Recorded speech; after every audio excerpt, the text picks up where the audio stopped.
Praise the lord. October 1వ తేదీ 2024. ఈరోజు దేవుని వాగ్దానము.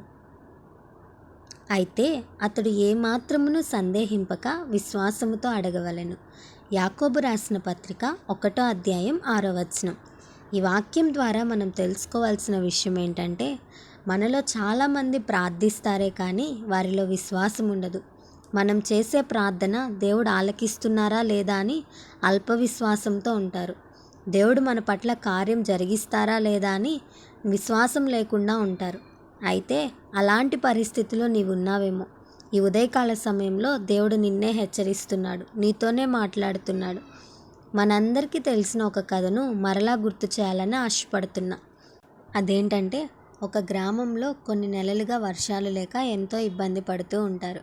అయితే ఆ గ్రామంలో ఉండే చర్చిలో వారందరూ కలిసి దేవుని సన్నిధిలో ప్రార్థించాలని అనుకుంటారు. వారు అనుకున్న ప్రకారమే మరుసటి రోజు కొండ మీదకు వెళ్ళడానికి అందరూ బయలుదేరుతారు. అయితే అక్కడున్న ఒక చిన్న పిల్లవాడు మాత్రం గొడుగు తీసుకొని వస్తాడు.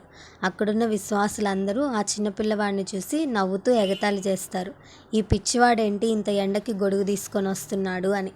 అప్పుడు ఆ పాస్టర్ గారు గమనించి ఆ చిన్నపిల్లవాడిని అడుగుతాడు, ఏంటి బాబు గొడుగు తీసుకొని వచ్చావని.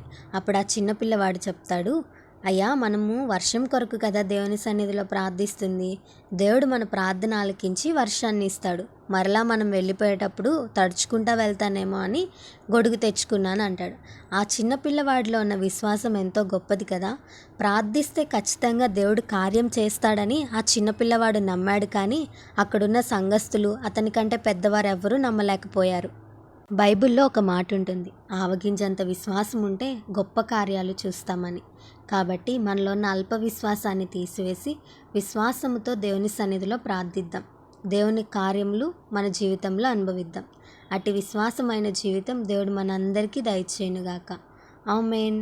ఈ వీడియో మీకు దీవెనకరంగా ఆశీర్వాదకరంగా అనిపించినట్లయితే లైక్ చేయండి, కామెంట్ చేయండి, షేర్ చేయండి, సబ్స్క్రైబ్ చేసుకోండి.